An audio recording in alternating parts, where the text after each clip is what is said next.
Alright, magandang oras mga kababayan, mga ka-Golden Boy. Iran ay napakatindi ng plano pala ng strategy ng Iran sa giyera.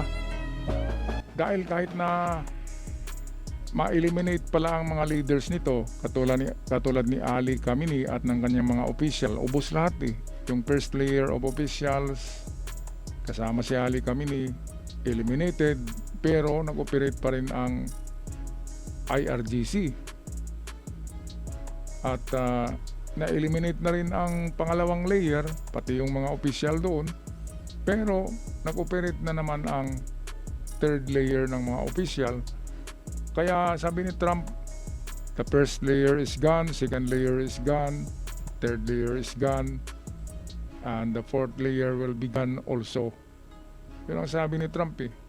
At ngayon yung fourth layer of official, na yun na yung panghuli nila na sets of officials na magmamanage sa IRGC. Kaya halos wala ng general eh, ubos na eh. Ang mga generals, ubos na. Dahil sa operasyon ng Mossad ng Israel, alam nila kung nasaan nagtatago eh. Kaya kung saan nagtatago yung mga opisyal, decapitation, bombahin yun para mawala. Paano ba patayin ang ulupong? Siyempre, tanggalin ang ulo. Yun ang pagpatay sa itong mga ahas, ang ulo talaga. Pero hindi nangyari. Alam ng Iran na ganito ang mangyari sa kanila para magpatuloy ang kanilang giyera ay meron silang sets of official, layer by layer by layer by layer hanggang maubos sila. Ano bang klaseng ideolohiya yan? Kapag magkapag-giyera ka, parang laro ng chess yan. Kapag nakita mo na talo ka, surrender muna. The cowboy will live another day. Yun nga ang sabi ng hari ng Israel noon eh, nang matalo ni Haring Salahadin ng Muslim countries. Yun ang tumalo sa hari ng Israel eh, noon. At sabi ng hari ng Israel na surrender muna tayo. Convert tayo, Muslim muna tayo. Para hindi tayo patayin ni Salahadin. Kaya yun yung nangyari, nag-convert muna sila sandali, Muslim sila. Pero nang makalaya, balik sila sa pagiging Kristiyano. Yun ang cowboy. Kapag cowboy ka, marunong kang magipag-deal. Di ba hindi yung fight ng fight kahit nakita mo na wala kang chance, di ba, na manalo sa giyera. Yan ay isip ng mga hindi yan isip ng fighter, kundi isip yan na kapanahonan pa ni Kupong-Kupong. Dapat mag-iisip para mabuhay. Hindi yung madidbul. Ano bang klaseng ideolohiya? So, Nikita Pacor, atin balikan. Ito ang kanyang balita. Bakit nga ba kill-proof? Bakit nga ba hindi maubos-ubos? Kill-proof ang tawag eh. Bakit hindi daw maubos-ubos ang mga missiles ng Iran at mga sundalo nito? Actually, paubos na yan eh. 15% lang ang natira niyan. Kaya kagabi lang ay nag-press release si Trump na panalo na sila. Panalo na ang Amerika at Israel kontra Iran. So ito na. Balik tayo kay Nikita Pacor. Iran has a plan. A plan made by the supreme leader who is already killed and commanders who either retired or died in the raging war. But that plan is so robust that Iran's leadership, IRGC, top commanders, everything and everyone becomes kill-proof. Even after their death, the chain never collapses. For years, the United States and Israel have relied on a military concept called rapid dominance. Strike hard, eliminate leadership, destroy command centers, and paralyze the enemy. But Iran has spent 2 decades preparing for the opposite outcome, preparing for US to act. A war where leaders die, a war where cities burn. Pati mga protestors sa Iran nung nakarang taon ay tinipok eh. 35,000 protestors patay, pinagbabaril nitong IRGC. Dahil nga, ang mindset nila ay patayan talaga. Na kahit sila ay mauubos sila dahil lang sa kanilang prinsipyo na talunin ang Amerika. Ano bang klaseng prinsipyo yan? Ang magandang prinsipyo ay yung mabuhay tayo ng masagana, masaya, hindi yung away ng away, gira ng gira. Di ba? Yung mga grudge nila dyan, nakaraan na yan eh. Pero binubuhay nila eh. Yan nga yung sinasabi ng mga cowboy na kapag mag-revenge ka, isa sa paa mo ay nasa hukay na. Kaya wag ka na mag-revenge. Kasi mag-revenge ka ay parang nakabaon ka na yan eh. Parang walking dead ka na yan. Wag na. Kung ano man yung nangyari noon, nakaraan na yun eh. Ang isipin mo ang buhay natin ngayon, na buhay ka pa, masaya, uminom, huminga, kumain, may kaibigan, masaya, tumatawa. Hindi yung palaging vengeance, palaging away yung iniisip. Ibang klaseng mga ano yan, mentality. Hindi yan maganda, mga kababayan. Kaya nga itong mga tinatawag na revenge at grudge ay dapat ipagpalipas na yan. Dahil nakaraan na yan eh. Parang ibinaon mo ang sarili mo niyan. Sabi nga ng cowboy, kanina sabi ko na the man who wanted revenge is just like...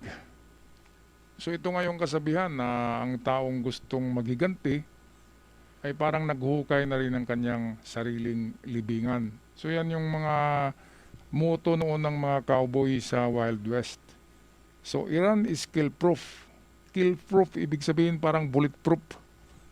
Hindi mamamatay ang Iran, yun ang kanilang paniniwala kasi yun ang tinuturo ng kanilang supreme leader na kapag namatay siya ay yung kanyang anak na naman ang supreme leader at kapag namatay ang kanyang anak ay yung pinsan niya naman, di ba, o apo, at kapag namatay yun ay yung apo ng apo, anak ng anak, ganon yun eh.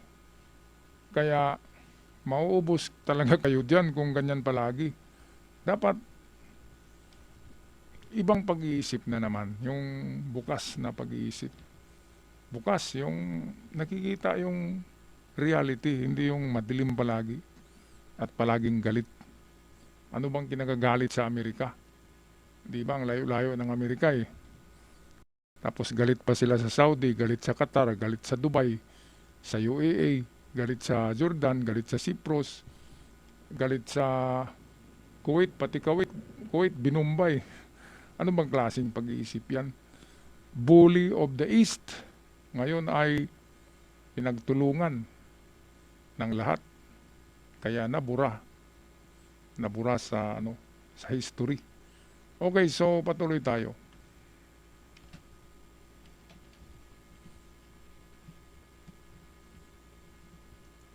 War where the chain of command collapses, yet war where the chain of command collapses, yet the fight goes on. Hello and welcome. I am Nikita Kapoor and you are watching Decode. And in this episode, we decode Iran's most dangerous strategic doctrine, a doctrine designed not to win quickly, but to make victory impossible for its enemies. Iran Naku. calls it Ito pala Mosaic yung war plan ng Iran defense. eh. Mosaic defense. Ibig sabihin ng mosaic, yung parang pinagdikit-dikit mo eh, parang puzzle. Ito pala yung strategy ng Iran na kahit daw hindi sila manalo ng madalian, basta tuloy na tuloy. Kahit na-eliminate yung ibabaw, patuloy pa rin yung nasa baba. Na-eliminate ang sa baba, patuloy pa rin yung nasa baba ng baba. Na-eliminate na din yun, patuloy yung nasa underground. Na-eliminate na rin ng underground, patuloy yung nasa mantle ng earth. Na-eliminate na rin yun, patuloy pa rin yung nasa core of earth. Na-eliminate na rin yun. Isaan pa ba? Di ba? Ubos na ang lahat ng layers ng lupa ng planeta. Kung ganyan na pag-iisip. Makikita mo dyan talagang hindi open-minded eh. Yan lang ang masasabi ko. Mali na prinsipyo sa giyera yan. The cowboy must live another day. Dapat buhay ka. Kung gusto mong maging cowboy, dapat buhay ka bukas. Hindi yung deadball ka bukas dahil sa prinsipyo na yan. Mali talaga. Kaya kawawa. Nandyan pa yung Russia at China, hindi tumulong. Kawawa talaga ang Iran.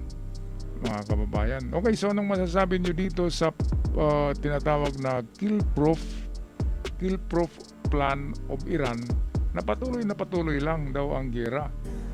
Kahit matalo ngayon ay baka bukas manalo. Patuloy lang daw, kahit na maubos, patuloy pa rin. Kahit ubos na, patuloy pa rin. Sino ba bang magpatuloy kung ubos na? Di ba? Pag-comment mga kababayan sa ating comment section sa inyong masasabi dyan sa tinatawag na kill-proof mosaic strategy na patuloy lang. Kahit natalo na, patuloy lang. Ayaw magipag-deal kay Trump, ayaw magipag-deal sa Amerika, patuloy lang. Ako'y naguluhan dyan. Kahit talo na, patuloy pa rin eh. Ganon pala yung nila, prinsipyo. Okay, kaya kahit mga bagong sibol, sila yung magpatuloy eh. Kapag naubos na, of course, merong mga apo yan, bagong sibol, balik na naman yung doktrina. Kung makabalik pa, di ba? Sa panahon ni Trump, siguradong magbago ang gobyerno ng Iran. Hindi na yung kagaya ng dati. Masyadong mahigpit sa kababaihan. Siguradong magiging Dubai, parang magiging Dubai, Qatar ang Iran kapag meron ng bagong presidente ito. Okay, harinawa. God bless us all. Pag-comment na lang mga kababayan, mga ka-Golden Boy. Ako'y magpaalam na. Maraming salamat sa pag-subscribe. Hanggang sa muli. Love and peace. Not war.